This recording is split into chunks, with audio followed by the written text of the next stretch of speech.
자, 이번 사건은 그 자영업 사장님들 그 커뮤니티 거기 올라온 고발글이었어요. 네, 얼마 전 온라인 커뮤니티에 유튜버 때문에 가게에 전화 테러를 당했다는 피해를 호소하는 글이 올라왔습니다.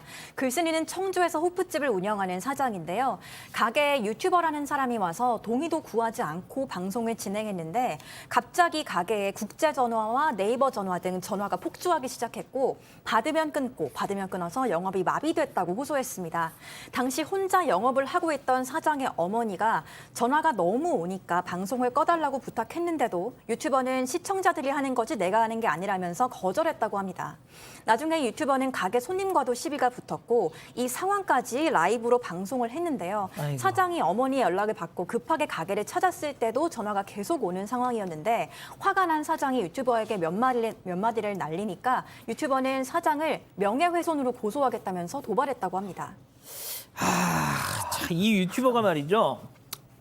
벌써 우리 가족 여러분들은 누구구나 하고 지금 이름을 올리시는데 그 지역에서는 되게 악명이 높았다고 합니다. 그럼 여기서 오늘 두 번째 사건 체크포인트 짚어보죠.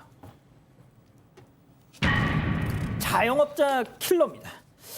소장님 이거 제목부터 살벌합니다. 내용 읽고 정말 화가 났어요. 우리 양 반장님께서 앞서줘서 이분 유튜브 좀 못하게 해주세요. 왜냐하면 지금 오늘 사연도 보면 떡볶이랑 맥주를 같이 파는 호프집 사장님인데 그분이 바쁘셔서 어머니가 혼자 계시다가 이제 당한 거잖아요. 근데 그 말고도 지금 보니까 뭐 식당, 노래방, 무차별 공격하고 있고 군밤장수 아저씨한테도 일부러 시비를 걸어서 거기서 폭행을 하니까 또 그거를 방송을 하면서 내가 막고 있다라면서 조회수를 올리고 있고 그다음에 이제 버스 기자 아저씨도 일부러 도발하는 거죠. 그러니까 이 사람은 작정을 한 거죠. 도발을 하고 영업 방해를 하고 방해를 해서 상대방 자영업자 사장님들을 약 올린 다음에 어떤 반응이 일어나면 그 반응을 가지고 조회수를 올리면서 구독자들을 또 선동하는 거죠. 그 가게에다 지금 빨리빨리 전화를 해달라. 뭐 이런 식으로. 그럼 전화가 폭주하니까 영업을 못 하잖아요. 자영업자 사장님 지금 코로나 시기에 얼마나 힘드셨는데 이제 와서 이런 유튜버 때문에 또 장사에 이렇게 피해가 있어서야 되겠습니까? 지금 저 사람이 비난을 받아야 되는 건 자명하고 저는 백 변호사님 참 안타까운 것이 여기 빨리 전화해서 뭐 어떻게 좀 하세요 막 그러면 그런 얘기를 듣고 또 전화한 사람들도 저는 좀 답답해요 솔직히. 그러니까 계속하죠. 그렇게 반응을 보이고 그렇게 보면 그게 또 유튜브에 뭐 광고 수익이 되니까 저걸 계속 하나 본데 전 명백하게 불법이고요. 그리고 이게 문제는 이게 계속 영상을 올리려다 보니까 여러 군데 가서 영업 방해를 계속 하나 봐요. 경찰이 여러 차례 하루에 5번, 6번 저 사람 때문에 출동한 적도 있다고 하고요. 또 경찰하고 욕설을 하면서 뒤에 경찰이 옵니다. 네. 그리고 저런 것도 내보내는 거예요. 저런 저걸 것도. 라이브로? 네. 그리고 오히려 이제 이걸 가지고 이제 비난하니까 해당 유튜버라는 사람은 그 사람들이 장난으로 신고했을 거란 생각 안 해요? 이러면서 오히려 사실 확인도 안 하고 나한테 왜 이러냐? 오히려 경찰한테 따지기까지 했다고 합니다. 정말 저런 사람 방송 못하게 될 것 같네요. 이미 뭐 이 사람이 과거에도 그 아프리카 뭐 이런 거기서도 무리를 빚어가지고 방송정지 처분을 받았다는데 자 승희님. 네. 지금 경찰 앞서 보신 영상 보면 경찰이 오는데도 그걸 라이브로 찍으면서 또 경찰하고 드자뷰를 하는 모습이 나와요. 이거 공무집행 뭐 좀 죄목을 갖다 붙일 거 없습니까? 공직방 되죠. 공무집행방해가 되는 게 공무집행방해는 폭행과 협박이고 그 폭행이라는 게 신체에 대한 직간접적인 유형의 행사 좀 어려운 말인데 그냥 경찰에게 폭행을 하건 경찰 옆에 있는 물건에 폭행하건 소리를 미친 듯이 지르건 욕설을 몇 번 하건 그거 다 폭행이거든요.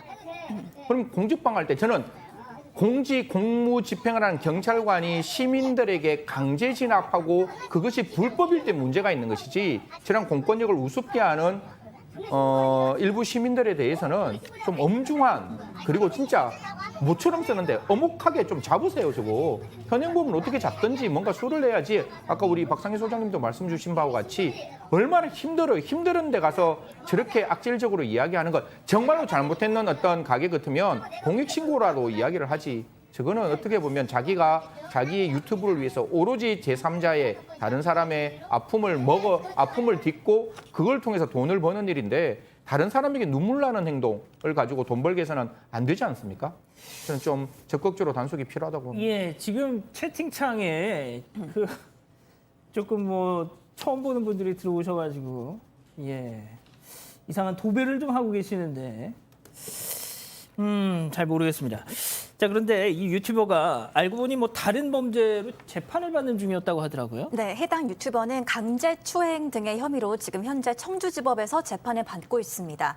해당 혐의로 기소된 건 지난해 9월인데요. 지난달 한 유튜브 방송에서는 술에 잔뜩 취해서 무의식일 때 몸을 만진 걸로 법원까지 간 게 억울하다면서 내가 만졌는데 그걸 증거로 남기겠냐는 발언을 했습니다.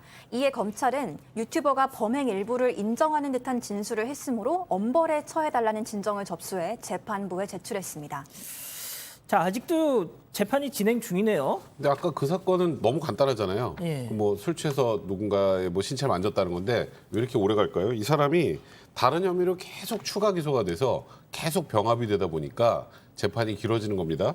아까 강제추행 혐의에다가 지난 2월엔 주거침입에다가 또 성폭력범죄 처벌하는 특례법에 이제 통신매체 이용 음란 행위로 같이 또 기소가 돼서 또 병합이 되고요. 5월에는 또 건조물 침입 혐의로 또 기소가 추가가 됩니다. 그래서 지금 이 사건들을 모두 병합해서 심리하고 있는 그런 상황이기 때문에 지금 1년에 걸쳐 재판이 진행이 되고 있는 거고요. 일단 25일 날 선고일이 열릴 예정이라고 하니까요. 어떤 형의가 나오는지 한번 좀 지켜봐야 될 것 같습니다. 왜 구속이 안 될까요? 일단 지금 그 각각의 그 행동들 보면 굉장히 비난받아 마땅하지만 구속이 될 정도의 수준의 범죄의 중대성이 인정되기는 좀 어려울 것 같아요. 그러니까 이 남성의 행동을 저희가 두둔하는 게 아니라 당연히 비판받고 엄히 처벌받아야 되지만 저 하나 개별의 행동을 가지고 구속까지 하기에는 범죄 혐의의 중대성 부분에서 좀 떨어져서 그런 게 아닐까. 근데 여러 가지 범행을 다 합친다면 충분히 범죄 혐의의 중대성이 인정되지 않을까라는 개인적인 생각도 듭니다. 승현님, 이 청주 일대에 자영업 하시는 분들이 오죽 답답하면 이 사람 조심하라고까지 하겠습니까? 그러니까요. 뭐 저는 변호사님 말씀에 100% 공감하는데 형사소송법 70조에는 범죄의 중대성과 재범의 위험성과 주요 참고인 등의 위해 우려를 전체적으로 고려해서 구속 사유인 도망하거나 도망할 우려, 증거인멸의 우려를 살펴볼 수 있다라고 나와 있어요. 물론 변호사님 말씀대로 과거에는 그 범죄의 중대성에 대한 혐의 소명이 필요했지만 지금 같은 경우는 수십 번, 수백 번 그런 재범의 위험성이 존재하는 사건, 그리고 거듭 말씀드리지만 우리한테 생각하는 그 서민들의 하루의 어떤 장사가 안 되면 그는 굉장히 심각한 타격이 될 수 있는 부분이거든요. 제발 좀 어떤 범죄의 중대성을 그냥 일반적인 시각의 눈으로 바라보지 말고 그 서민 장사하시는 분들의 시각으로 바라보면 그것조차도 저는 범죄가 중도하지 않을까. 10만 원이라고 절대로 범죄가 중대하지 않다. 하루의 매상이. 그렇게 보지 마시고 좀 적극적으로, 이거는 뭐 검찰의 입장에서 좀 적극적으로 영장 청구하는 방법, 경찰이 신청하고 검찰이 영장 좀 청구했으면 좋겠습니다. 소장님, 그리고 좀 짧게 부탁드릴게요. 네. 제가 이 사람 그 채널에 들어가서 좀 봤는데 좀 아픈 사람인가 약간 그런 느낌도 들었고 말이죠. 네.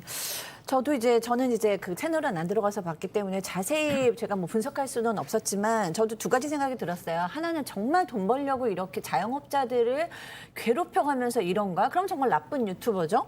또 하나는 어떤 반사회적 성격이 있는데 이것을 직접적으로 그 행동을 하지는 않고 약간 우회적으로 약간 수동적으로 하는 사람들이 있거든요. 어떤 본인의 그런 성향을 지금 유튜브를 통해서 풀고 있나 이런 생각도 좀 들었습니다.